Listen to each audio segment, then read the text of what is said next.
Assalamualaikum, salam hormat. Anda menyaksikan Malaysia Memilih untuk slot jam 1 sehingga 3.30 petang nanti. Saya Haris Ashraf Hasnan bersama dengan rakan Jasmine Abu Bakar yang kita akan bawakan pelbagai kupasan menarik wartawan-wartawan kami yang berada di lapangan pada ketika ini. Jasmine. Ya, kita tidak keseorangan, tentunya saya dan Haris Ashraf.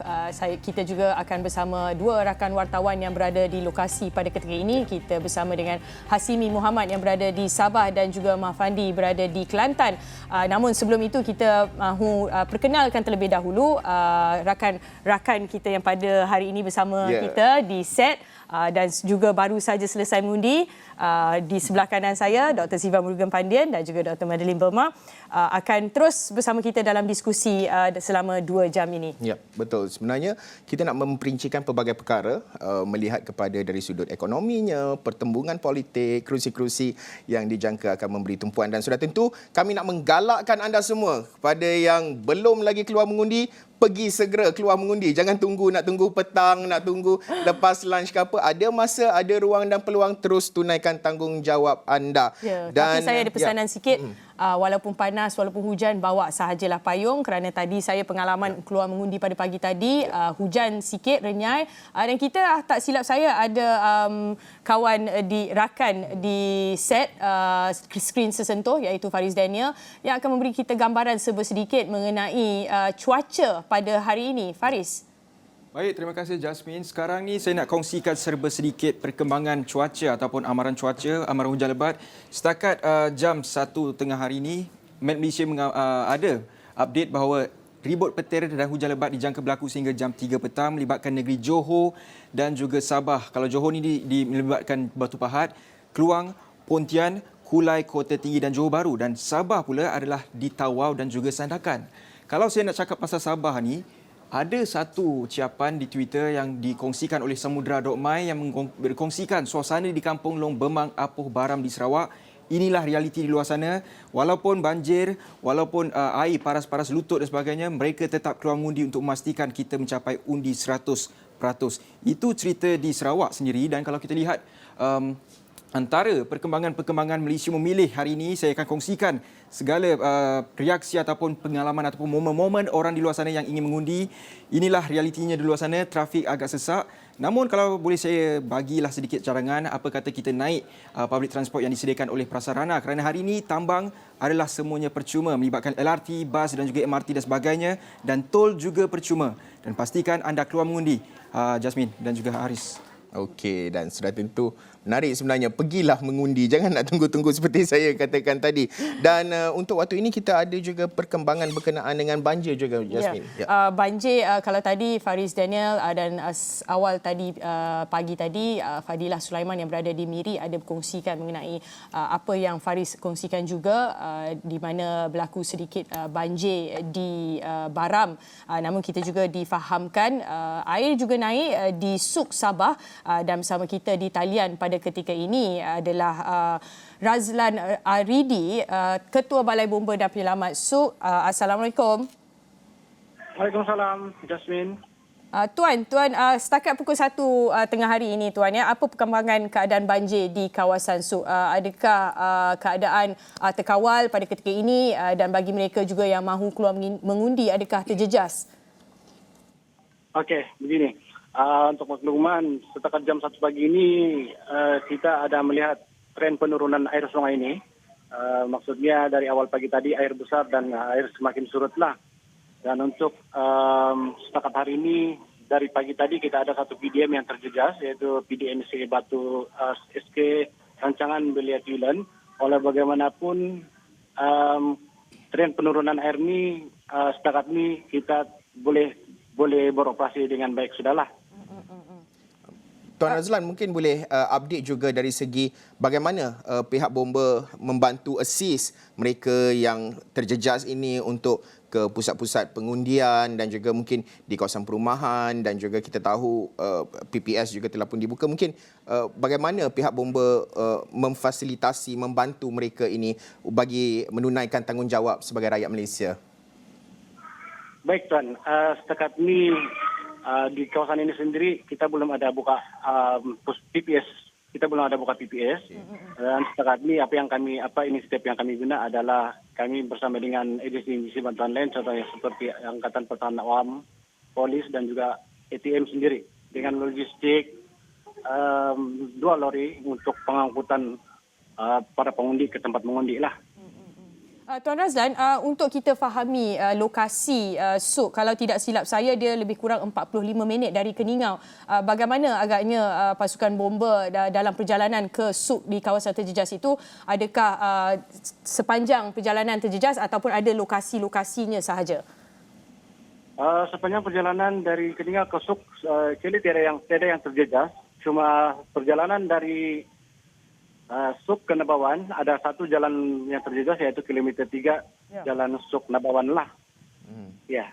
Okey, Tuan Razlan, mungkin akhir sekali bagaimana selepas ini dari segi koordinasi dan juga trendnya, adakah kita boleh menjangkakan akan berlaku lagi hujan dan juga mungkin akan berlaku peningkatan air lagi di beberapa kawasan yang pada ketika ini telah pun terjejas, dan juga adakah ada jangkaan kawasan-kawasan lain juga yang mungkin akan terjejas pada hari ini, Tuan Razlan?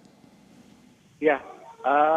Keadaan cuaca di sini hari ini masih mendung dan kadang ada 1-2 tempat yang masih hujan. Okay. Jadi saya menjangkakan mungkin akan berlaku lagi banjir ini lah. Walaupun dari pihak penyelamat sudah berada di tahap yang 100% untuk bersedia lah untuk yang ini.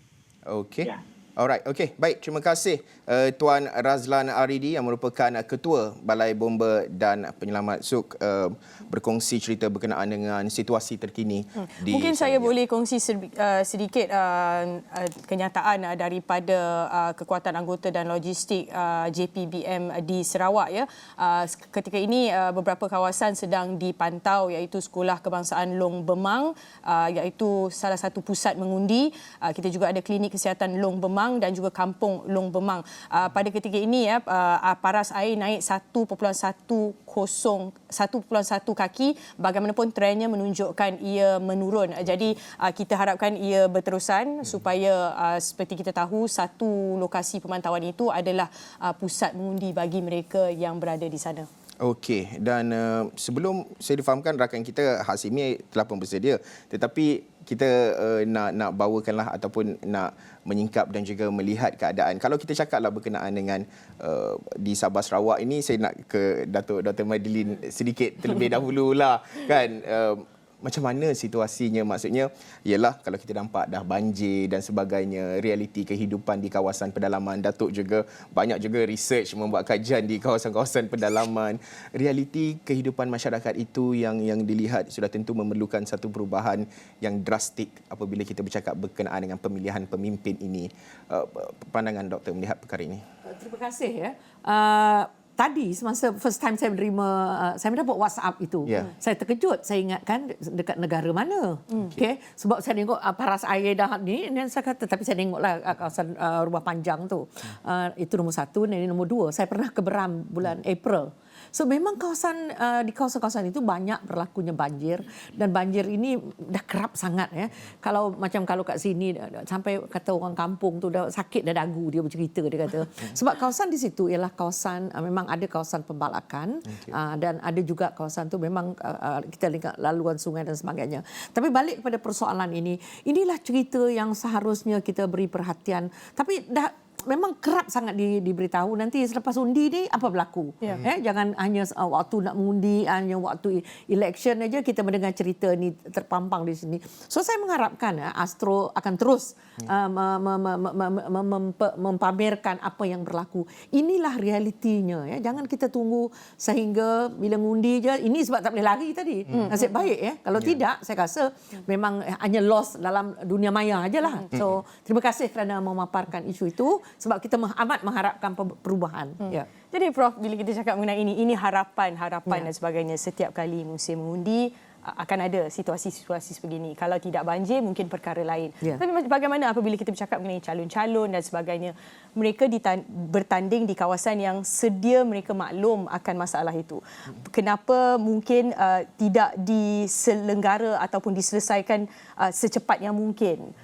Ya, birokrasinya pelbagai, tetapi why? kita biar benda tu repeat all the time, Prof?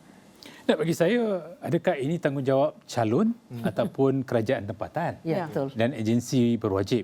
Calon harus memainkan peranan untuk menyuntik ataupun menjadi pemangkin kepada pembaruan perubahan. Kita tidak mahu melihat seorang calon itu menjadi seolah-olah dia boleh menyelesaikan semua isu. Faham? Kalau kita perhatikan, itu sudah menjadi satu budaya dalam konteks negara kita. Tapi kita mahu calon turut bertanggungjawab dalam soal tersebut. Ya. Tapi barangkali perlu ada satu keserasian di antara calon dengan badan-badan berwajib supaya dapat diselenggara, boleh diselesaikan dan juga itu tidak menjadi satu beban kepada rakyat setempat. Jadi takkanlah setiap 5 tahun baru kita nampak isu tersebut, kan? Bila muncul calon baru dia kata itu bukan isunya. Jadi saya rasakan sesiapa saja menjadi calon, dia harus memahami, menggarap kedudukan demografi, geografi, lokaliti sebaik mungkin sebelum melihat di peringkat nasional. Kerana tanggungjawab dia adalah untuk berkhidmat untuk kesemua lapisan masyarakat di dalam kawasan tersebut terlebih dahulu. Barulah dia dapat pamer sesuatu yang menampakkan merayatkan kepimpinan. Dia melihat dirinya sebahagian daripada pengundi di situ. Dia melihat bagaimana pentingnya dia juga harus mainkan peranan dalam mencari jalan penyelesaian yang menang-menang untuk semua. Kita tidak menyalahkan agensi ataupun badan yang bertanggungjawab. Kita cuma mahu melihat bagaimana koordinasi itu memungkinkan sesuatu itu dapat dilakukan sebaik mungkin. Kita tidak mahu melihat banjir hari ini diperkatakan, kemudian 5 tahun akan datang baru calon itu bercakap tentang isu itu, sedangkan selepas menang dalam tempoh masa 5 tahun itu barangkali perlu ada satu kad laporan yang memberikan tafsiran, memberikan maksud dan makna kepada calon tersebut. Inilah yang perlu dilakukan. Saya percaya kalau dapat dilakukan sedemikian rupa, kalau calon itu digugurkan, pengundi di situ akan memberontak kerana calon itu merupakan calon yang terbaik yang telah pun memberikan perkhidmatan yang dimahukan oleh rakyat di situ. Kad laporannya itu cantik lah. Betul. Ya. Okey, sedikit sebelum kita nak berbual panjang, okey, ini antara perkembangan terkini berkenaan dengan jumlah peratusan keluar mengundi yang dikeluarkan oleh SPR. Pukul 11 tadi adalah 31%, pukul 11. Terkini pukul 12 tengah hari dimaklumkan 42%. Okey, 42% telah pun menunaikan tanggungjawab. 12 tengah hari peratusan keseluruhan yang dikeluarkan. Faris Daniel difahamkan telah pun bersedia untuk membawakan perkembangan terkini berkenaan dengan keputusan ataupun pemakluman daripada SPR ini Mengenai peratusan Haris dan juga Jasmine, kalau kita lihat perbezaan sekarang ni dah 42% peratusan orang keluar mengundi setakat jam 12 tengah hari yang dikongsikan oleh SPR baru saja tadi, dan kalau nak dibandingkan mungkin ada agak rendah sedikit berbanding PRU ke-14 ataupun pilihan raya yang lepas. Melihat kepada peratusannya 47% pada PRU yang lepas. Dan kalau tahun ini pula kita dapat lihat 42%, namun jumlahnya adalah lebih tinggi, lebih 1.82 juta lebih tinggi berbanding PRU yang lepas. Mungkin kita tak perlu lihat kepada perbandingan peratusan berbanding dengan PRU yang lepas, kerana kalau kita lihat sekarang ni kita ada 21 juta pengundi yang layak untuk keluar mengundi, dan berbanding PRU yang sebelum ini pula kita ada 14 juta pengundi yang layak mengundi. Jadi agak beza kalau kita nak buat kira-kira ataupun congak. Kalau kita lihat pada peratusan semata-mata mungkin tidak cukup untuk menggambarkan bagaimana agaknya di luar sana. Kalau boleh saya congakkan jugalah ataupun saya bagi gambaran, mungkin dalam masa 1 jam, setiap 1 jam mungkin ada lebih 2 juta pengundi yang keluar mengundi ke 9,000 pusat pengundian pada hari ini. Jumlah yang cukup besar, Haris dan juga Jasmine. Okey, kalau 9,000 di setiap pusat pengundian itu dalam tempoh 1 jam, dari di 9,000 pusat pengundian, kita jangkakan di setiap pusat pengundian 1 jam akan menerima lebih kurang dalam 200 ke 250 pengundi dalam 1 jam. Ini kita congak secara umum lah sebab dia bergantung kepada kawasan-kawasan. Dan bercakap soal kawasan, kita nak ke Tuaran difahamkan Hasimi Muhammad. Ada perkembangan lanjut di Tuaran. Apa ceritanya di Tuaran itu, Hasimi? Baik, terima kasih Haris dan Jasmine di studio. Kita ada lebih kurang baki untuk keluar mengundi lebih kurang 6 jam saja lagi. Kalau di Sabah ini, pusat mengundi akan ditutup secara rasmi sekitar pukul 5.30 petang.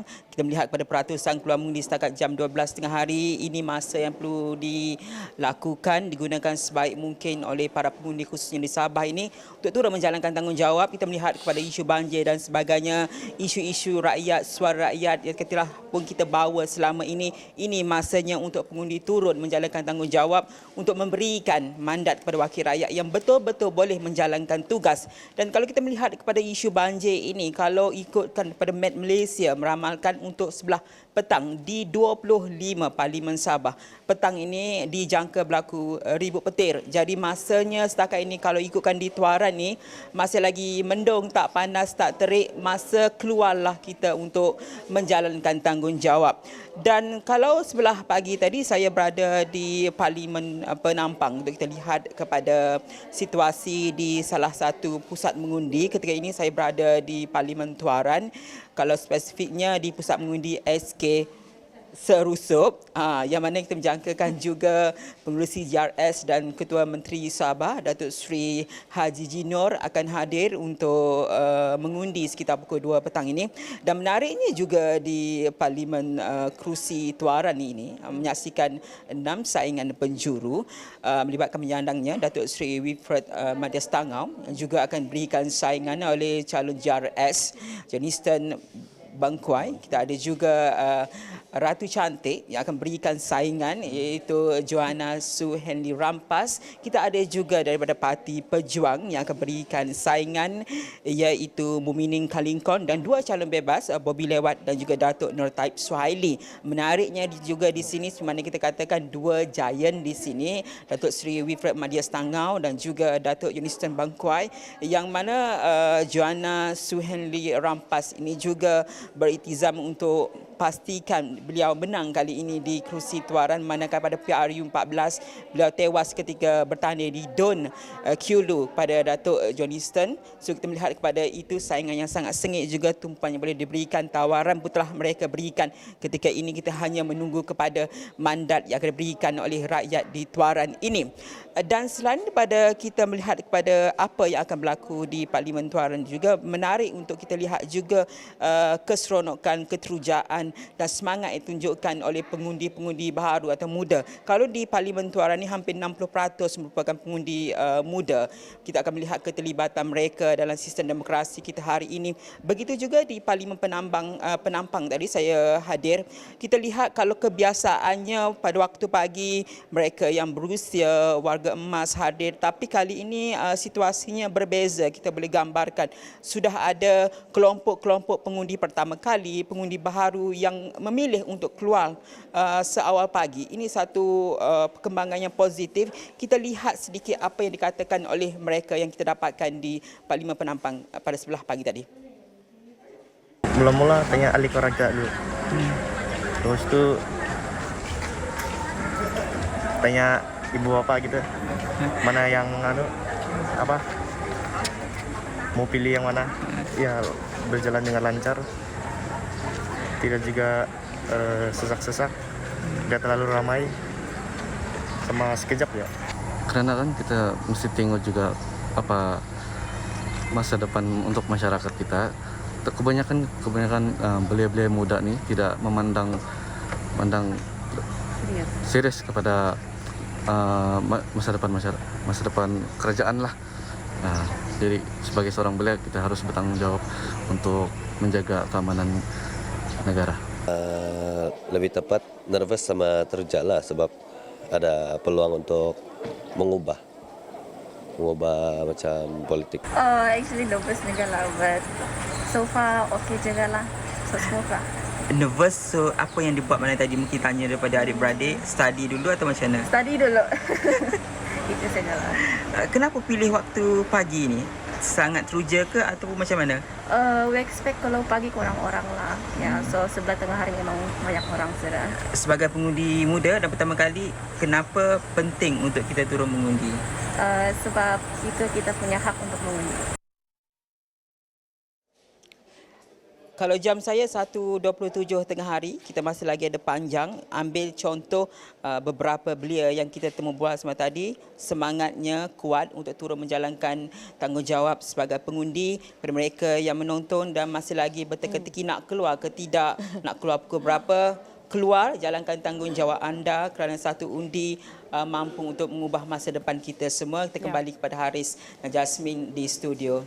Ya, itu betul ya. Semangat itu penting bagi mereka yang berteka-teki, buat kata Hasimi, untuk keluar mengundi. Jangan teka-teki lagi, keluarlah mengundi. Anda ada lebih kurang 3 jam lebih untuk menjalankan tanggungjawab anda. Dan kita mahu ke Kota Baru, Kelantan bersama Wakil Asrawani Mufandi Muhammad untuk perkembangan di sana. Silakan.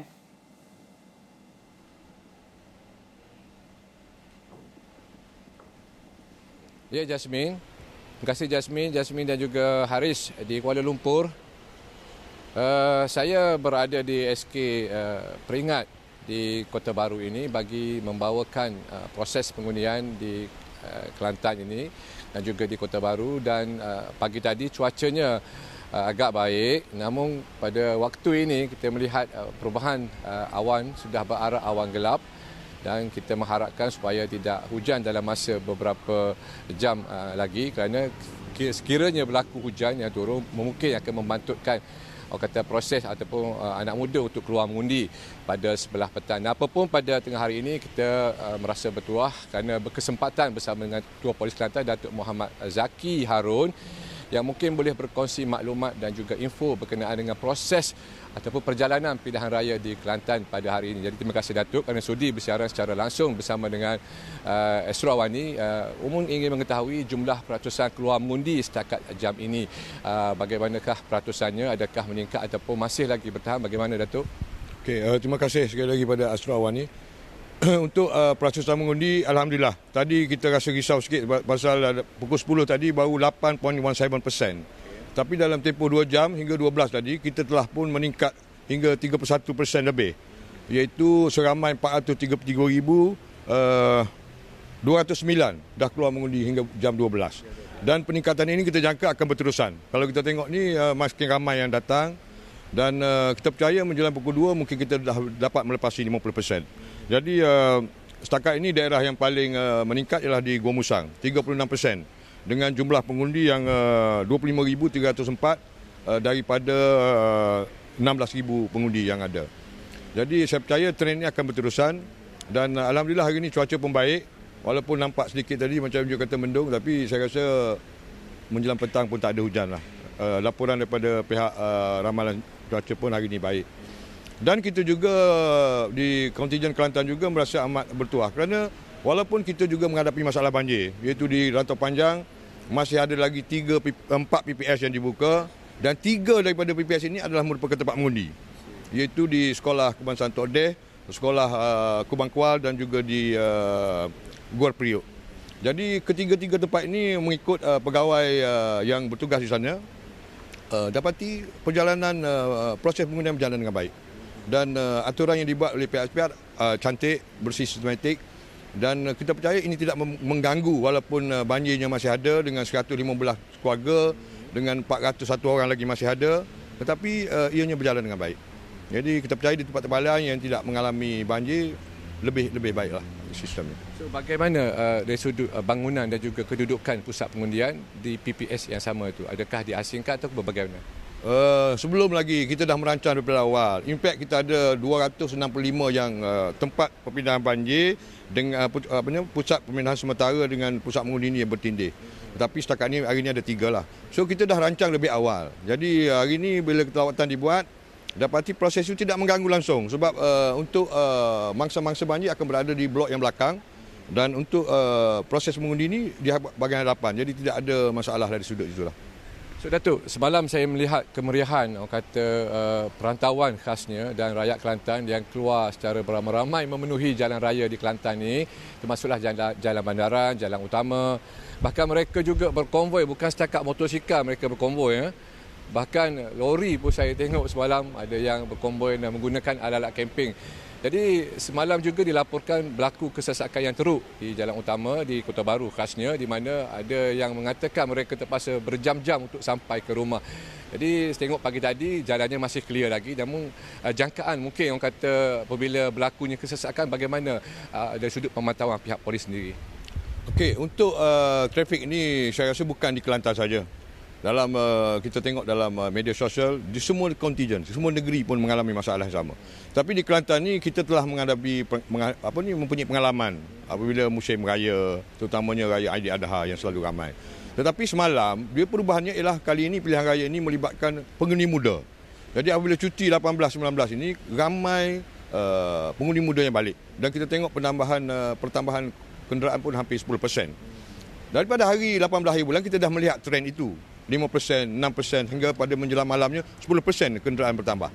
Jadi semalam adalah merupakan mungkin pemuda-pemuda ni nak meluahkan rasa gembira mereka ataupun excited lah untuk mengundi kali pertama. Jadi diserlahkan melalui itu. Jadi walaupun begitu kita telah mengaturkan seramai 20 orang pegawai dengan 150 anggota trafik yang memang khusus untuk jalan raya. Dan semalam mereka memang bertukus lumus dan terutama di Kota Baru lah. Pasal bandar di Kota Baru ni semua tumpah di sini. Bukan hanya nak marahi, nak makan, bawa family dan sebagainya. Tapi menjelang pukul 1 kita dah dapat clear lah. Bukan jam sebenarnya, ialah pergerakan itu agak perlahan. Di skala 3 dan saya rasa yang merungut tu mungkin tak ramai. Mana ramai itu seronok. Jadi dia berada dalam mood yang sama yang ada di bandar ni. Apapun kita mengambil pengalaman ini untuk menentukan semasa penjumlahan undi nanti atau selepas pengumuman dibuat, mungkin akan berlaku keadaan yang sama. Jadi kita telah bincang pagi tadi dengan semua ketua jabatan dan ketua polis daerah untuk melihat apa strategi kita. Dan saya nasihatkan kepada mereka-mereka ini yang mana nak keluar dengan meraihkan dan sebagainya, berpada-pada, bersederhana. Tadi disebut lori dan sebagainya. Tak sepatutnya lori keluar dalam saat ini. Jadi kita akan ada strategi kita dan saya bukan apa, saya tak nak kita dalam keadaan meriah ni kita nak beri saman dan sebagainya. Tetapi kalau keadaan memaksa, kita akan saman. Dan kepada tuan punya lori tanah ke, lori apa ke, janganlah biarkan anak-anak muda kita menggunakan lori. Sekadar untuk meraihkan, saya rasa tidak ada masalah. Polis akan sentiasa menjaganya. Tapi jangan menyebabkan kesukaran, kesusahan kepada pengguna lain. Jadi orang lain banyak lagi hal kecemasan.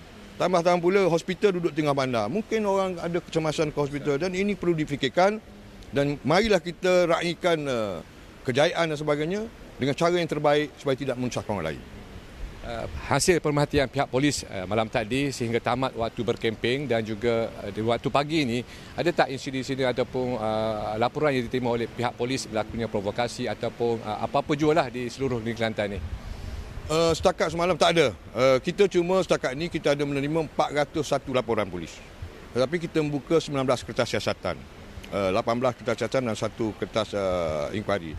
So, semalam insiden tak ada. Cuma saya melihat apabila pemuda-pemuda ini keluar dengan cara begitu, mungkin sedikit sebanyak akan memberikan menyebabkan kesukaran pada orang lain, kesusahan pada orang lain. Ini yang kita nak pastikan. Jadi, report tidak ada. Cuma kita berhati-hati supaya janganlah tindakan ini akan mencetuskan sesuatu di pihak yang lain. Jadi setakat ini alhamdulillah pihak polis, saya tengok semalam ketua polis daerah pun keluar sampai pagi dan kita monitor melalui semua daerah dan semua ketua polis daerah berada di lapangan. Dan ini menyebabkan tindakan-tindakan kita cepat. Macam semalam di kawasan airport ramai berkumpul tapi kita dapat luraikan. Begitu juga di kawasan Pasir Pekan. Jadi inilah tempat-tempat tumpuan yang kita jangka untuk malam ni pun kita bersedia lebih awal dan kita akan tentukan tidak ada pergerakan secara ramai-ramai, tidak ada berkumpul di tempat-tempat yang tak sesuai yang menyebabkan gangguan lalu lintas. Sepanjang hari ini ada tak insiden orang kata kemalangan ke ataupun kematian mungkin di pihak petugas ataupun di mana-mana pusat? Di sebelah luar ada laporan yang mengatakan ada rebah kerana serangan jantung, mungkin kerana orang kata pekerja keras ataupun sebagainya. Di Kelantan ini ada tak setakat ini? Ada satu kes awal pagi tadi semasa kita proses membawa peti undi dan kertas undi ke tempat-tempat mengundi. salah seorang pekerja pacabar iaitu ejen kepada polling agent, counting agent dan juga apa dipanggil satu lagi adalah barong, ejen barong. Jadi seorang berusia 53 tahun jatuh di tempat itu sebelum memulakan kerja. Dia dah sampai di tempat itu tapi belum memulakan kerjanya, jatuh dan disahkan meninggal dunia. So apapun punca kematian, kita hantar jenazah ini ke mangsa ke hospital untuk tentukan. Tapi ini satu yang malang lah, baru nak start bekerja kan. Itulah mungkin ada sejarah-sejarah lampau, kita pun akan periksa lah. So Datuk, akhir sekali kita jangkaan Datuk sendiri terhadap peratusan keluar mengundi di Kelantan ini dan juga proses perjalanan secara keseluruhannya pilihan raya di negeri Kelantan membabitkan 14 parlimen. Okey, pada pemerhatian saya dan laporan daripada pegawai-pegawai yang ada di lapangan, kerana pegawai-pegawai kita ada wakil dari semua-semua tempat, perjalanannya begitu lancar. Dan saya melihat Gua Musang dengan 36% menjelang pukul 12, sesuatu yang bagus sebab Gua Musang ni memang kita tahu dari segi perjalanannya sukar dan sebagainya, tetapi mampu sampai 36%. Jadi saya percaya tempat-tempat lain tidak akan menghadapi masalah, dan kalau kita tengok tadi pun pergerakan orang yang datang mengundi ni begitu cantik, yang begitu lancar. Dan saya jangkakan menjelang pukul 2 kita akan melebihi 50 atau 60%. Terima kasih Datuk Muhammad Zaki Harun, Ketua Polis Kelantan, yang saya kira begitu panjang lebar memberikan input dan juga maklumat kepada rakyat Kelantan bagi mereka membuat persediaan untuk keluar mengundi.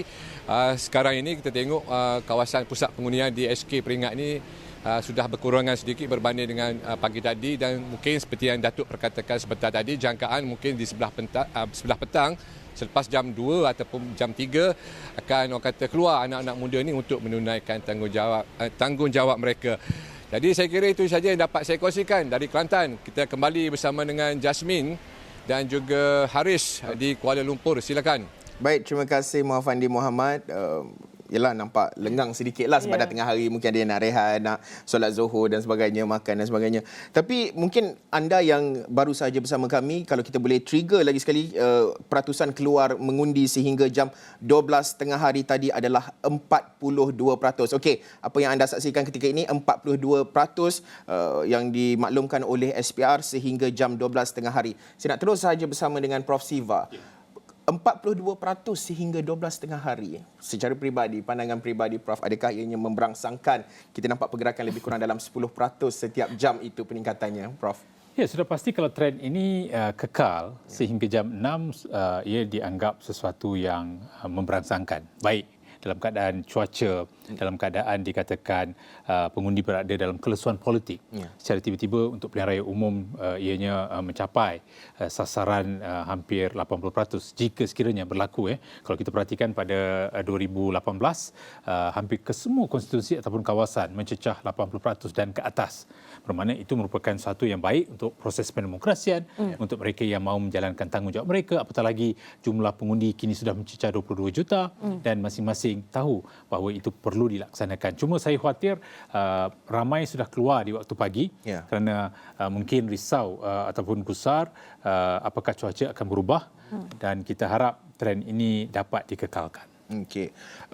Pada masa sama, kalau kita bercakap berkenaan dengan pemilihan dan juga melihat kepada kehendak dan juga cita rasa pengundi, banyak kajian-kajian di lapangan meletakkan isu kos sara hidup, isu ekonomi, isu inflasi, cabaran ekonomi di peringkat global, apa yang nak dibuat. Tetapi pada dasarnya kita nampak dalam proses-proses kempen, ianya tidak go in detail. Maksudnya secara umum manifesto kita nampak semua parti menawarkan perkara yang sama. Dasar je.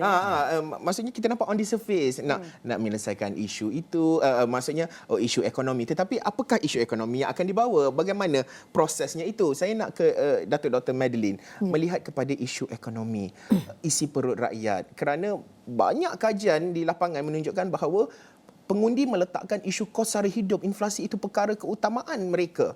Datuk. Betul. Saya sempat meneliti sedikitlah manifesto yang telah dibentangkan oleh parti-parti politik. Walaupun saya ini bukan orang dari latar belakang sains politik, tapi saya ingin tahu juga. Apa yang saya dapati memang kebanyakan daripada manifesto ini, hampir semuanya, tidak pun menceritakan dengan detail tentang apa yang bagaimana nak mengeluarkan negara kita daripada kemelut yang kita lalui sekarang. Sebab yang menjadi keutamaan mereka sekarang ialah apa yang disuarakan oleh rakyat. Dan isu kos sara hidup ini, tapi kita perlu ingat juga sebab di mana kita berada. Sebab saya ni banyak buat kajian lapangan saya di peringkat lebih kepada peringkat B40 dan sebagainya. So kalau kita nak pecahkan, we slice up, kita perincikan kalau pengundi kita di bandar, luar bandar dengan pedalaman lain. Kalau kita nak perincikan etnik pula lain, kelas lain. So tapi secara umumnya kalau kita nak tengok yang peringkat bawahan tu memang isu is basic, food on the table, benda atas meja ni. Dia tak naklah bercerita ekspor importnya, dia tak main sama ada isu-isu yang besar tu, itu bukan isu mereka. Bila saya bercerita je dengan mereka, yang dia tahu harga buah dabai naik, masa tu saya dekat Sibu Sarawak, naik tapi dia tak boleh beli.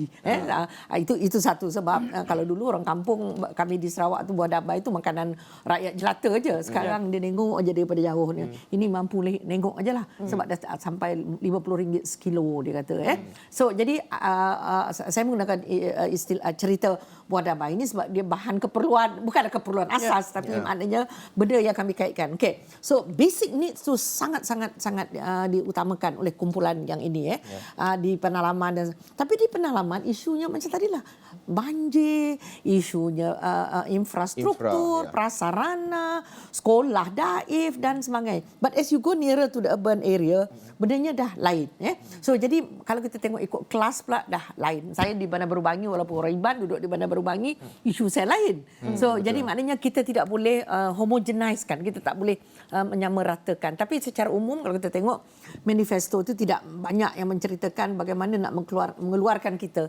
So saya macam tertanya-tanya di manalah nak dibawa oleh pemimpin-pemimpin kita. Tapi mungkin isu yang penting sekarang ialah basic issues. Kos hidup, harga ayam naik, semua dan sebagainya tu. Itu dia, bila kita bercakap mengenai manifesto, kalau kita lihat calon-calon yang bertanding pada kali ini, tidak ramai yang mengetengahkan calon ataupun manifesto individu. Yes, betul. Manifesto yang diangkat adalah manifesto daripada parti itu. Betul. Jadi bila itu berlaku, tiada spesifikasi kepada lokaliti tersebut. Betul. Jadi bila doktor katakan tadi, masalah di sini lain, geographically di sananya lain. Betul. Jadi tawaran yang kadang-kadang buat, kita ada bincangkan sebelum ini mengenai kerusi-kerusi kelabu. They do not know where to weigh in, sama ada melihat kepada calon ataupun melihat kepada manifesto, kerana melihat kepada calon, manifesto yang individu tu tidak ada. Jadi bagaimana kita nak melihat ataupun kita nak tahu bagaimana agaknya kita nak meletakkan undi itu nanti, risaulah saya ke sini ataupun ke sana. Itu adalah masalah yang basic, Prof. Prof, silakan. Tak, bagi saya begini dalam mana-mana pilihan raya, gelagat ataupun pola pengundian bergantung pada 3 faktor. Calon, parti ataupun isu. Jadi dalam PRU 2018, isu membesar. Pembunuhan karakter, pengurusan persepsi dan juga emosi itu diguna pakai untuk membolehkan pengundi keluar beramai-ramai atas satu matlamat berdasarkan kepada isu yang dibawa. Tapi selepas itu, selepas 2020, kita berhadapan dengan pandemik, kita berhadapan dengan keterhimpitan hidup, kita berhadapan dengan kedudukan bagaimana ramai sudah mula kehilangan pekerjaan, ramai yang sudah mula menganggur dan juga ramai yang berhadapan dengan pelbagai isu termasuk kemurungan dan juga isu kesihatan. Bermakna ketika pilihan raya kali ini, ianya sudah berubah kepada calon yang bagaimanakah mampu untuk menangani isu tersebut, mampu untuk membangkitkan perubahan berdasarkan keperluan kemahuan yang dimahukan oleh pengundi. Saya rasakan di sinilah yang pentingnya setiap calon itu menampilkan agenda besar yang dikaitkan dengan falsafah parti politik, berkomunikasi dengan pengundi secara komprehensif. Apakah ini sebenarnya yang mahu dibawa oleh mereka supaya mereka dapat bersama dengan kelompok pengundi atas pagar yang sudah mula membesar.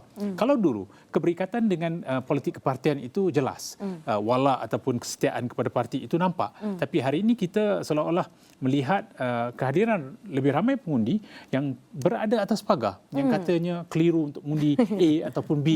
Dan ini mengikut kajian yang telah dilakukan oleh kami sendiri berada dalam 38 hingga 40%. Di mana mereka ini masih menunggu sehingga ke saat akhir ketika mahu mengundi untuk melihat apakah sebenarnya calon ini benar-benar berkelayakan untuk mewakili mereka, memenuhi keperluan kemahuan mereka tadi. Jadi dalam soal ini, soal integriti dah ketiga, keempat. Soal kos sara hidup berada dalam kedudukan yang paling tinggi, ekonomi, kemudian integriti politik dan sebagainya. Jadi saya percaya setiap calon, ada juga setengah kawasan telah memperkenalkan aku janji mereka. Kalau di Sungai Buloh misalnya, diubahnya dikatanya kata janji. Dilihatnya pada lestari, digital, soal sejahtera, bermakna cuba dikaitkan dengan isu yang berlaku dalam kedudukan sekarang. Jadi bagi saya yang penting di sini adalah bagi pengundi atas pagar. Barangkali mereka ini melihat kepada isu yang rapat dengan mereka. Sebagaimana yang dikatakan oleh Dr. Madeline tadi, di kawasan luar bandar isunya berbeza, isu separa bandar berbeza, isu di bandar yang berada dalam kelompok kelas pertengahan, M40. Dan kali ini kita lihat kebanyakan manifesto dah mula cenderung untuk mengangkat isu M40. Dan kita juga melihat seolah-olah dalam konteks M40 ini berhadapan dengan kesihatan mutlak di bandar. Bagaimana mereka berhadapan dengan mungkin soal gaji dalam sekitar 4-5 ribu di kawasan bandar mungkin sukar untuk hidup. Bagaimana mahu ditangani isu tersebut? Calon dibebankan dengan apakah pendekatan yang dibawa, apakah strategi ataupun intervensi yang akan diguna pakai supaya itu memberikan keyakinan dan kepercayaan. Kesemua ini waktu pilihan raya adalah mengurus persepsi dan juga emosi. Bagi saya ada kalanya pengundi sudah pun buat ketetapan, dia melihat pada simbol parti.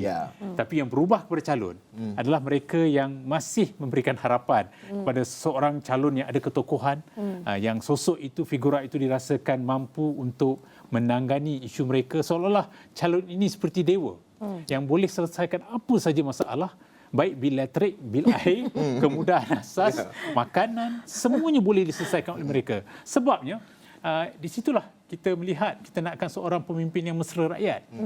Dan mungkin kita perlu berubah daripada yang berhormat kepada yang berkhidmat. Kekalkan kepada yang berkhidmat supaya menampakkan perkhidmatan itulah yang akan dinilai selepas ini. Okey, bercakap soal kos sara hidup juga. Memanglah tak macam seolah-olah so-called macam tak logik. Orang kata nak letak macam contoh pembaharuan cukai, contoh nak memperkenalkan sistem pencukaian baru di dalam manifesto. Itu adalah sesuatu yang tidak popular. Tetapi kadang-kala perkara itu sekiranya diletakkan dan mempunyai penjelasan yang cukup baik kepada rakyat, mungkin rakyat akan faham mengapa pembaharuan sistem cukai itu perlu. Dr. Madeline, pandangan berkenaan perkara ini. Saya rasa waktu nak election is not the right time for you to cerita pasal cukai. Bagi saya sebab at the end of the day is about pilihan raya. Dan ini menjadi masalah dia, a populist punya kind of approach.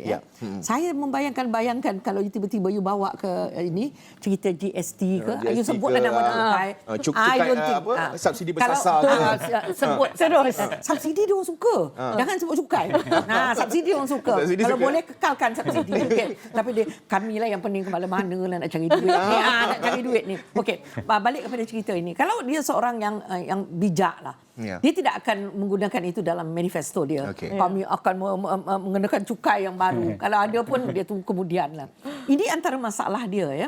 Kadang-kadang kalau kita lihat ini 2018 khususnya satu parti politik itu menjanjikan bulan dan bintang. Tiba-tiba bila memerintah mendapati bahawa sebenarnya keupayaan itu juga tidak ada, tidak berkemampuan. Jadi kadang-kadang pragmatik pun perlu kena ada. Dalam keadaan kita yang sedia ada itu, saya rasa ramai dari kalangan mereka itu juga tidak berani nak menjanjikan sebab kita tahu di mana kedudukan ekonomi kita. Sebab Malaysia sekarang kita ini bukan duduk dalam di bawah tempurung. Kita ni syok sendiri, tak boleh.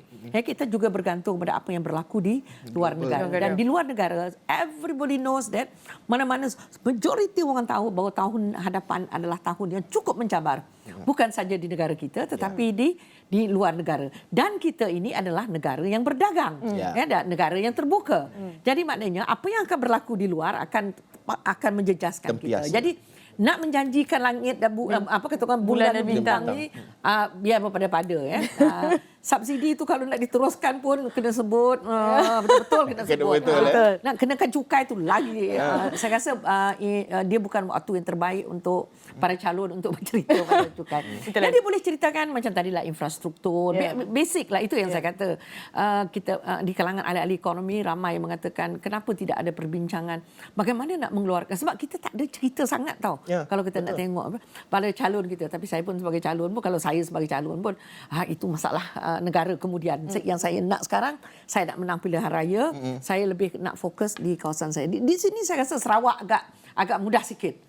The only state yang mana kalau kita tengok parti politik GPS, dia very local isu dia. Betul. Banding dengan yang lain tu. Macam yang lain, dia punya manifesto memang untuk umum. Mana tak orang di pedalaman tak ada merasa it has nothing to do with me.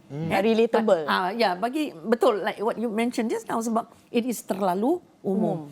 Yang orang nak sebenarnya, kita nak dengan YB ni apa dia janji nanti. Kalau bila dia jadi YB. Sebab dia demands are very straightforward, very simple. Itu yang kami kata politik atap zing tu.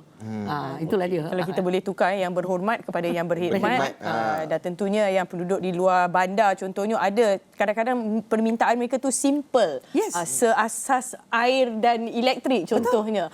Okey, itu kita cakap mengenai benda yang popular dan tak popular. Dr. Badli ada bercakap, kita akan bersama Aish juga. Aish juga akan memberitahu kita mengenai apa yang popular di social media pada ketika ini. Aish. Baik, Jasmine, terima kasih. Sekarang ni saya sedang menikmati secawan kopi. Katanya hari ini ada juga promo ataupun tawaran-tawaran yang menarik. Katanya hari ini siapa yang tunjuk jari yang telah mengundi akan dapat promo 50%. Tapi ini bukan saya sendiri yang beli kopi ni, kerana kawan saya, rakan wartawan saya Faidah Rahim, tunjukkan sikit jari dah mengundi tadi di Parlimen Pandan. Dia yang belikan saya kopi ni, katanya dia tunjuk jari dia dah mengundi hari ni, dia dapat secawan kopi. Banyak lagi sebenarnya, bukan saja kopi, tapi hari ini kita juga ada banyak seperti makanan-makanan segera dan juga seperti Mary Brown contohnya, Nando's dan sebagainya. Dan kalau saya kongsikan sedikitlah di laman media sosial di belakang saya ini, ramai sebenarnya yang dah keluar mengundi, tapi sekarang ni tiba masa untuk diorang makan tengah hari. Kalau di belakang ni tengok, visit my Laksa outlets nationwide and enjoy our buy one free one. Beli satu percuma satu. Tak perlu fikir untuk berbelanja lebih untuk keluar mengundi atau selepas mengundi nak makan mana dan sebagainya, kerana banyak sebenarnya promo. Dan kalau anda lihat sendiri di laman web portal asarawani.com sendiri, ini adalah kempen satu jari dan ini adalah puluhan tawaran menarik buat pengundi. Kalau anda buka laman web ni, artikel ini ada banyak puluhan senarai yang kami kongsikan kepada anda. Tak tahu nak makan mana? Tengok list di belakang ni. Dan ini adalah antara salah satu penari ataupun membuatkan ramai rakyat kita, lebih-lebih lagi anak muda, untuk keluar mengundi dan sebagainya. Dan kalau saya nak kongsikan jugalah bagaimana kat luar sana, ada juga yang satu keluarga keluar mengundi.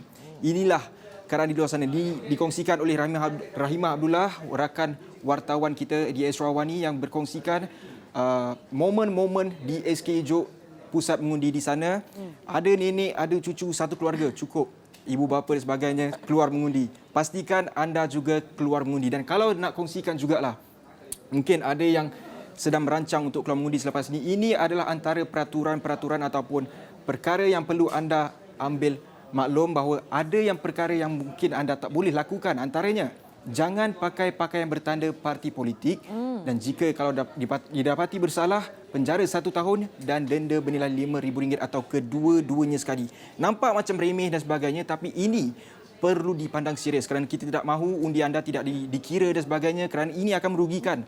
Walaupun satu undi itu cukup bermakna untuk menentukan masa depan negara kita. Kita kembali kepada rakan setugas Haris dan juga Jasmine di studio. Okey. Alamak, Aish dah cakap situ, saya dah lapar dah. Kalau kopi kita orang kat sini. Tapi saya tahu juga rakan-rakan di studio kami, kru-kru produksi, ada yang belum mengundi, akan keluar mengundi tidak lama lagi, tak silap saya, selepas shift mereka habis. Jadi kalau singgah-singgah kedai laksa dan sebagainya, buy one free one, buy one free one. Jangan lupa.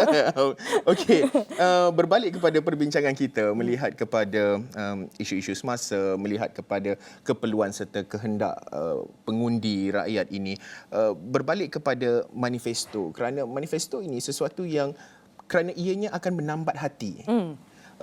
Bagaimana kita lihat manifesto itu, tidak kiralah sama ada bulan ataupun bintang seperti yang dikatakan oleh Datuk Dr. Madeline tadi, tetapi realistik pelaksanaannya.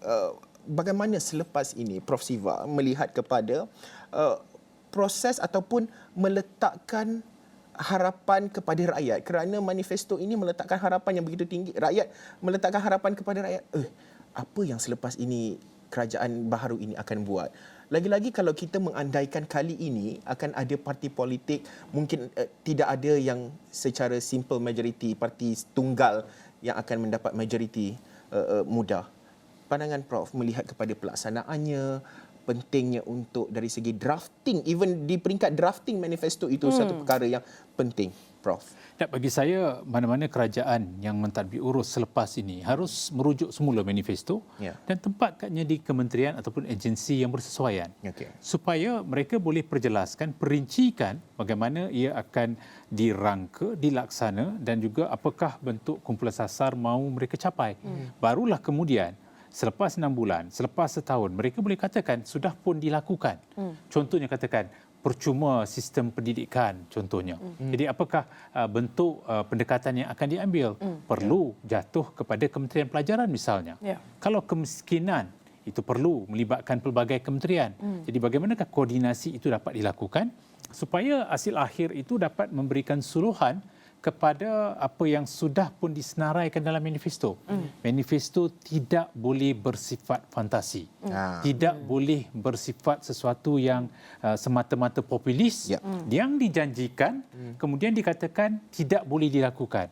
Bermakna itu sudah melakukan penipuan kepada kepercayaan yang diberikan oleh seorang pengundi. Bagi saya, di sini penting. Kita tidak mahu lagi melihat apa yang sudah ataupun telah berlaku pada tahun 2018, disenaraikan pelbagai perkara dan akhirnya dikatakan tidak dapat dilakukan. Dan pengajaran harus diambil daripada situ.